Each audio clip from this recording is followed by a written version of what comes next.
I, 28F, find myself in a complicated situation with my boyfriend Samuel, 30M, and I'm struggling to see a clear path forward.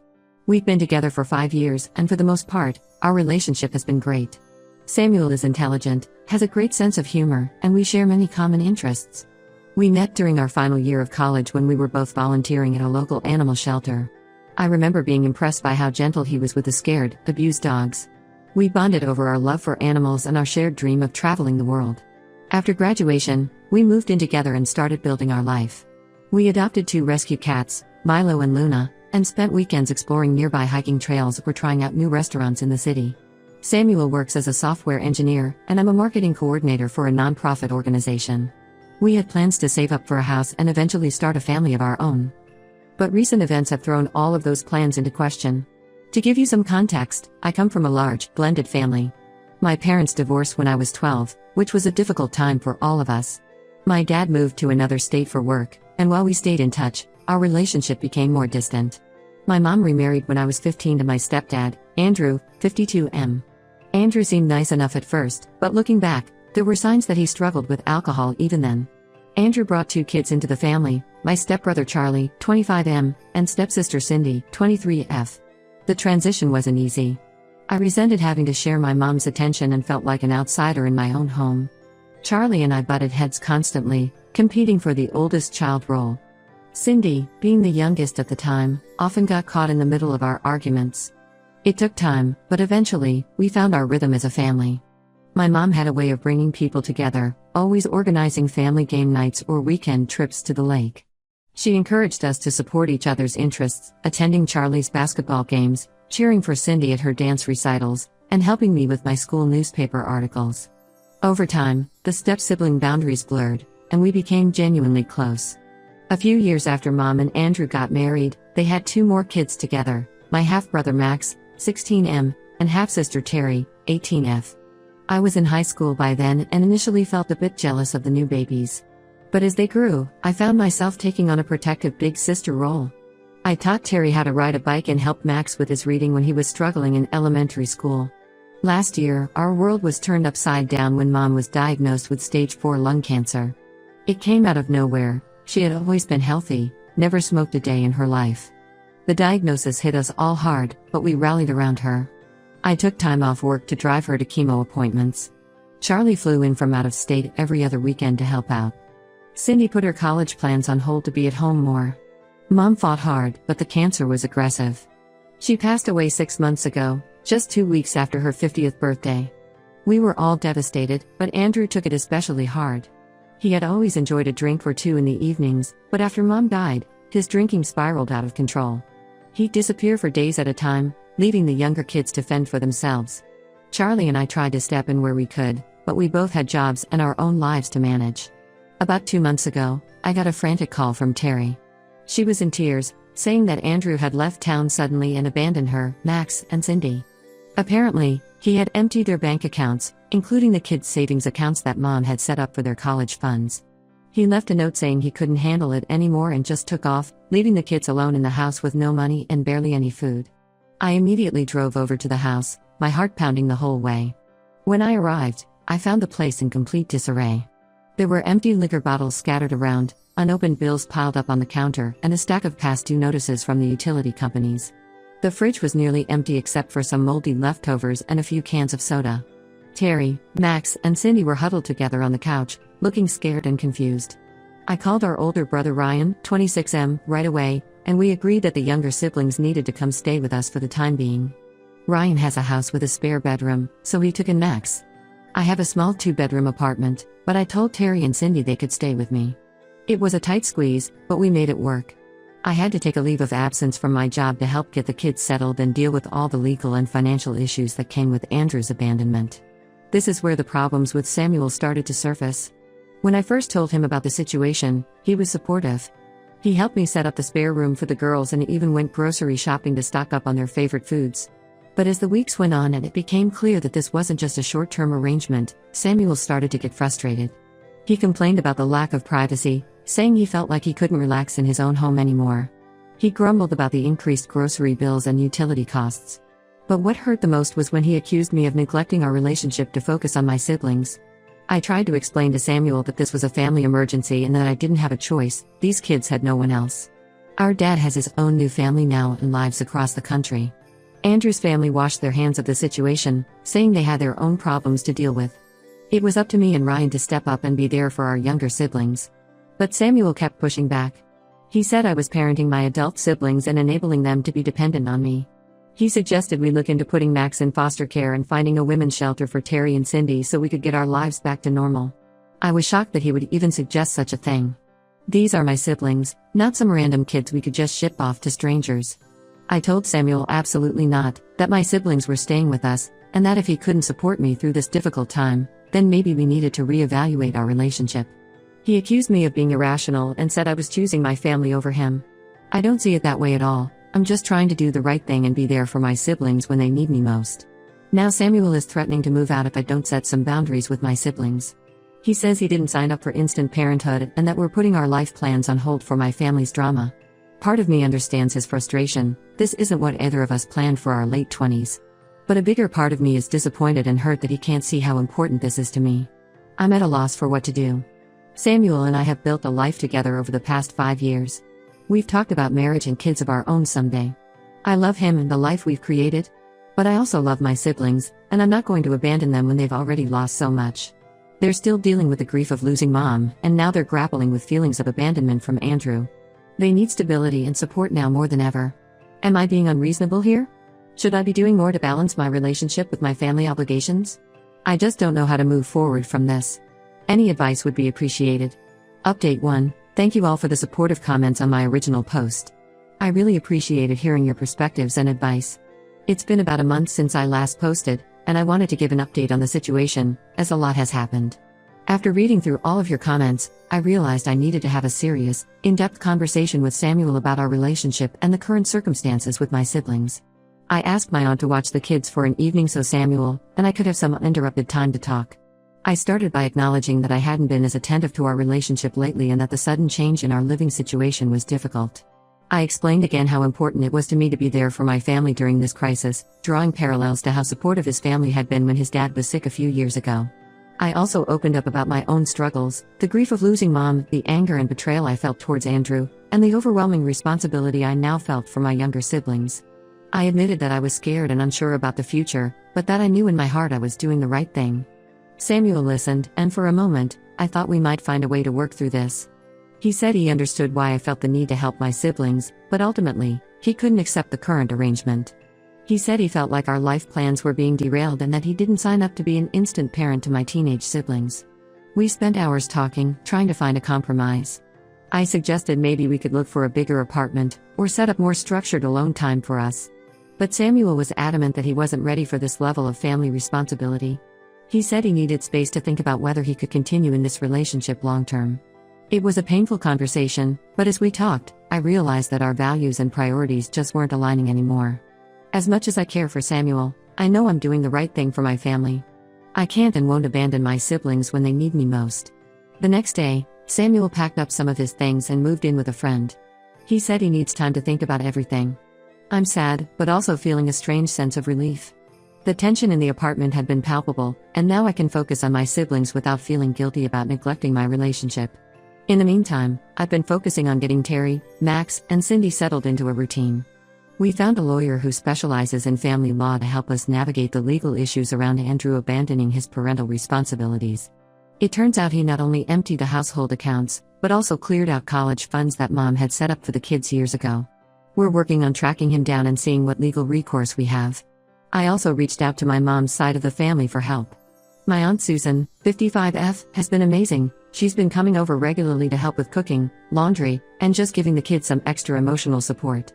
My cousins have also stepped up, taking the kids out for fun activities on weekends to give me a bit of a break. Work has been surprisingly understanding about my situation. My boss lost his own parents at a young age, so he's been incredibly empathetic. They've allowed me to shift to a part-time, work-from-home arrangement for now. It's a bit of a financial hit, but it allows me to be there for the kids while still keeping my job. I'm also looking into what kind of assistance programs we might qualify for to help with expenses. Terry has been my rock through all of this. Despite being only 18, she's shown incredible maturity and strength. She's taken on a lot of responsibility with household chores and helping Max and Cindy with schoolwork. She even started a part-time job at a local cafe to contribute to the household expenses, despite my insistence that she doesn't need to. I'm so proud of how she's handling everything. Max is struggling the most with all the changes. He's been having trouble in school, his grades slipping, and he's been acting out at home. I found a counselor who specializes in adolescent trauma, and he started weekly sessions. It's early days, but I'm hopeful it will help him process everything that's happened. In the meantime, I've been trying to spend one-on-one time with him, reviving our old tradition of Sunday morning pancakes and board games. Cindy has thrown herself into her art as a way of coping.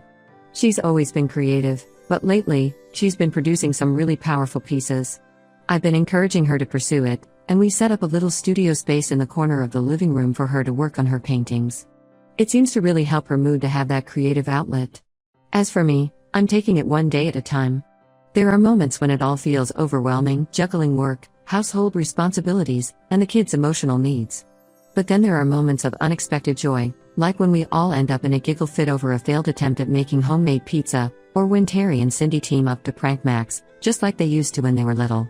I miss Samuel, and part of me hopes he'll come around. We've exchanged a few texts, mostly about practical matters like him picking up more of his things. But I also know that I can't compromise on being there for my family. If he can't accept that, then maybe we're just not meant to be. For now, I'm focused on healing and creating a stable home for my siblings. Thank you all again for your support and advice. It's been a comfort knowing I have this community to turn to during tough times. I'll update again if there are any major developments. Update 2. It's been about 3 months since my last update, and I wanted to share some developments in our situation. First, the good news: we finally heard from Andrew. He reached out through his sister, apparently feeling remorseful about leaving the kids. It turns out he's been in rehab for the past 2 months getting treatment for his alcohol addiction. While I'm glad he's getting help, it doesn't erase the harm he's caused. We're proceeding cautiously and have made it clear that he needs to make amends and prove he can be responsible before he can be part of the kids' lives again. Andrew has agreed to pay back the money he took from the college funds and household accounts. It's going to take time, but at least it's a start. We're working with a mediator to set up a formal agreement and repayment plan. The kids have mixed feelings about Andrew's return. There's a lot of hurt and betrayal to work through. On the home front, things have settled into a routine. Terry decided to defer her college plans for a year to help out at home, which I feel guilty about but also incredibly grateful for. She's been taking some online classes and working part-time at a local cafe. Her maturity and resilience continue to amaze me. She's talking about studying psychology now, inspired by everything our family has been through. Max is doing better with the help of his counselor. He's joined the school's drama club, which has been a great outlet for him. His grades are improving, and he's starting to talk more about his feelings instead of acting out. Last week, he came home excited about a monologue he's preparing for the school play. It was the first time I've seen him genuinely enthusiastic about something in months. Cindy had her first art show at a local community center. It was a small event, but seeing her beaming with pride as people admired her work was a beautiful moment. She sold 3 paintings and used the money to buy art supplies for a children's shelter. She's talking about applying to art schools next year, and I'm doing everything I can to encourage her dreams. As for me, I've been promoted at work to a position that allows more flexibility with my schedule. The increased income has been a huge help in managing our expenses. I've also started taking an online course in family counseling, hoping to better equip myself to support my siblings through this transition. It's challenging balancing work, studies, and family responsibilities, but it feels good to be working towards something positive.